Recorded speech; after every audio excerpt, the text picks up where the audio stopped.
Assalamualaikum warahmatullahi wabarakatuh. Halo semuanya, kembali lagi dengan saya Enita Aksindi dari Universitas Islam Syekh Yusuf dari Fakultas Keguruan dan Ilmu Pendidikan kelas 3A Pendidikan Bahasa Inggris. So, di video kali ini saya akan sedikit membahas tentang pentingnya kesehatan mental dalam konteks pendidikan. Poin pertama yaitu ada informasi mengenai pengaruh kesehatan mental pada proses pembelajaran. Di era globalisasi saat ini, tentunya masyarakat Indonesia akan semakin sadar terhadap konteks-konteks atau konsep pendidikan yang ada pada saat ini, terutama pada salah satu aspek pengaruh pada kesehatan mental. Kenapa sih kesehatan mental sangat berpengaruh pada proses pembelajaran? Karena individu yang memiliki kesehatan yang stabil tentunya akan cenderung lebih mampu memusatkan perhatian-perhatian mereka untuk memfokuskan ke arah pembelajaran yang lebih baik.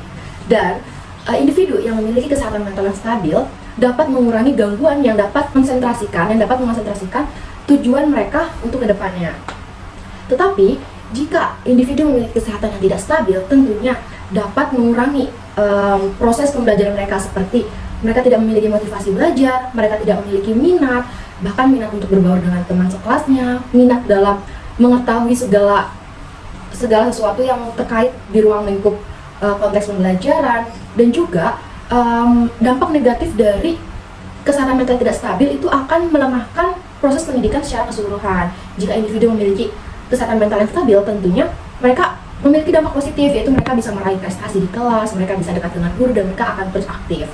Dan poin yang kedua, saya memiliki kajian relevan, yaitu tentang kesehatan mental adalah terwujudnya keharmonisan yang sungguh-sungguh antara fungsi mempunyai kesanggupan menghadapi problem yang biasa terjadi dan merasakan secara positif kebahagiaan dan kemampuan dirinya. Jadi ketika individu memiliki kesehatan stabil, mereka bisa merasakan energi positif yang keluar dari mereka, dan mereka bisa mengendalikan dirinya bagaimana mengatur kesehatan mental mereka sendiri. Itu menurut Zakiyah Derajat 1983 dalam Kalimatus Syura 2001 halaman 50. Dan saya memiliki satu kali lagi, yaitu kajian relevan. Menurut Kalimatus Syura 2021, kemampuan seorang siswa untuk tumbuh menjadi orang dewasa yang matang secara fisik dan intelektual sangat dipengaruhi oleh pendidikannya. Dan untuk itu mereka harus melalui proses pendidikan yang dimasukkan ke dalam kegiatan belajar mengajar di sekolah atau bahkan di lembaga pendidikan lainnya, yang nantinya akan bisa mengembangkan karakter si individu tersebut. Baik, lanjut pada poin yang kedua, ada strategi Anda dalam usaha menjaga kesehatan mental. Bagaimana sih saya pribadi menjaga kesehatan mental saya agar stabil? Nah, di sini ketika saya ingin menjaga kesehatan mental saya, tentunya saya dapat mengatur pola hidup. Pertama, mengatur pola hidup yang baik, karena menurut saya ketika saya bisa mengatur pola hidup yang baik, diri saya, kesehatan mental saya, bahkan kesehatan fisik saya juga ikut akan membaik. Tetapi di sini saya memiliki 5 poin yang menurut saya lakukan dan itu bisa menjaga kesehatan mental saya. Yang pertama, ada istirahat dan tidur yang cukup. Kenapa sih istirahat dan tidur yang cukup memiliki poin yang sangat-sangat penting? Karena ketika kita tidur terlalu larut atau kita sering begadang, kita akan terus-terusan berpikir kayak kita memikirkan hal-hal yang tidak penting, akhirnya berdampak pada overthinking yang membuat kita pun atau individu itu tersebut menjadi stres. Dan salah satu dampak dari tidur yang tidak cukup atau terlalu malam bisa membuat kulit kita menjadi keriputan. Nah, itu yang membuat saya bisa menjaga kesehatan mental saya. Saya berusaha untuk tidur yang cukup, dan saya melupakan masalah yang terjadi gitu. Istirahat dulu, istirahatkan pikiran kita, badan kita, baru kita mulai kembali. Dan yang kedua, aktivitas fisik. Saya memiliki hobi lari. Ketika saya merasa kesehatan mental saya sudah terganggu, saya akan melakukan aktivitas fisik secara aktivitas fisik itu seperti lari. Nah, saya akan lari, saya akan meluapkan emosi saya di aktivitas fisik ini. Jadi aktivitas fisik itu juga memiliki poin plus, seperti kalian misal hobinya lari, hobinya main badminton, kan bisa menyalurkan emosi kalian. Yang kedua, mengelola stres. Kita sebagai makhluk sosial yang bisa mengekspresikan ekspresi, kita keluarkan saja, seperti marah, nangis, sedih, itu kita keluarkan saja, jangan pernah kita pendam. Yang keempat, mempertahankan hubungan sosial dan lingkungan sekitar. Kenapa kita harus mempertahankan hubungan sosial dan lingkungan sekitar? Karena kita sendiri pun adalah makhluk sosial yang tidak bisa hidup jauh dari orang lain. Kita selalu berdampingan. Maka dari itu, kita membutuhkan lingkungan sekitar kita, atau kita membutuhkan teman dekat atau orang terdekat untuk bisa kita membagi cerita kita, agar kita juga bisa mendapatkan solusi dari orang-orang lain gitu. Yang kelima, berkonsultasi dengan orang ahli. Ketika saya merasa keempat poin tadi tidak bisa saya selesaikan sendiri, tentunya saya akan pergi ke psikiater untuk agar diri saya bisa terbantu dan bisa diberikan solusi. Yang kedua, apa yang Anda lakukan ketika merasa kesehatan mental Anda terganggu? Tentunya ketika saya merasa kesehatan mental saya terganggu, sebenarnya saya mencari tahu dulu nih apa yang membuat mental saya ini terganggu. Tapi hal pertama yang saya lakukan adalah menangis.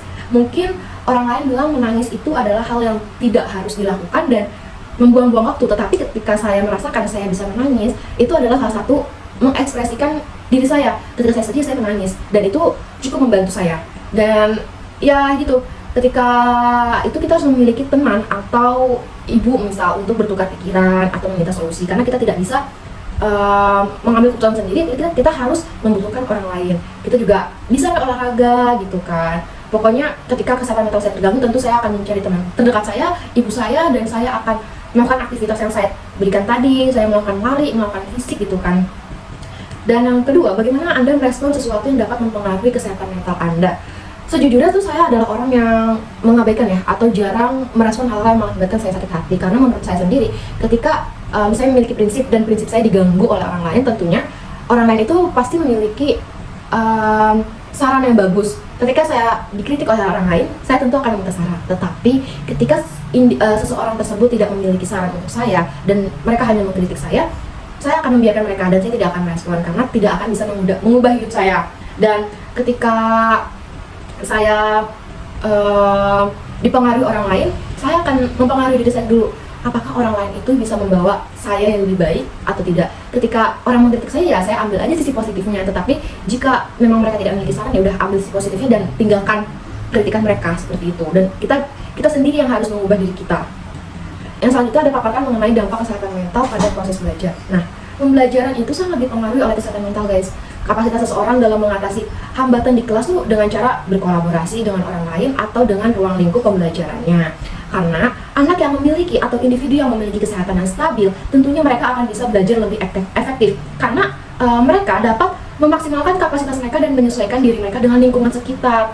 Tetapi jika individu tidak memiliki kesehatan yang stabil, karena tidak adanya keseimbangan antara keinginan si individu yang tidak terpenuhi, mereka bisa berdampak pada motivasi belajar anak yang nantinya akan menyebabkan rendahnya prestasi belajar. Tentunya akan kembali lagi pada prestasi belajar karena hasil dari proses atau dampak dari kesehatan mental pada proses pembelajaran, yaitu ketika anak memiliki kesehatan yang stabil, tentunya anak bisa nih meraih prestasi belajar mereka. Tetapi ketika anak tidak memiliki kesehatan stabil, tentunya akan menghambat proses mereka berkolaborasi dengan teman mereka, menurunnya prestasi mereka, bahkan mereka tidak bisa berbaur dengan teman mereka sendiri. Di sini ada jelaskan minimal 2 strategi menurut pendapat Anda nih, upaya apa sih yang dapat dilakukan oleh pendidik dalam rangka menjaga kesehatan mental peserta didiknya. Pendekatan pendidikan keseluruhan menurut saya itu pertama, pendidik dapat mengadopsi pendekatan pendidik keseluruhan yang tidak hanya fokus pada aspek akademis. Jadi maksudnya pendidik ini bisa menciptakan aspek lain untuk memperhatikan kesehatan mental atau emosional para peserta didiknya. Seperti kayak menciptakan pembangunan lingkungan yang suportif. Nah, ini adalah juga salah satu hal yang terpenting. Karena apa? Itu adalah kunci untuk mendukung kesehatan mental para peserta didik. Karena peserta didik pasti akan berpikir bahwa guru adalah orang tua kedua mereka di sekolah, yang nantinya bisa memberikan mereka ruang, mereka bisa bercurhat atau mereka bisa berkeluh kesah dengan guru tersebut, yang nantinya akan berdampak pada pendekatan personalisasi. Strategi kedua, pendekatan personalisasi, yaitu guru dapat lebih dekat dengan murid secara personal, yang nantinya guru ini dapat mengenali kepribadian si individu dari minat, bakat, kemampuan mereka, serta dari ruang lingkup mereka, bagaimana perbedaan-perbedaan individu satu dengan individu dua, yang nantinya guru tersebut bisa lebih dekat lagi secara personal dengan peserta didik.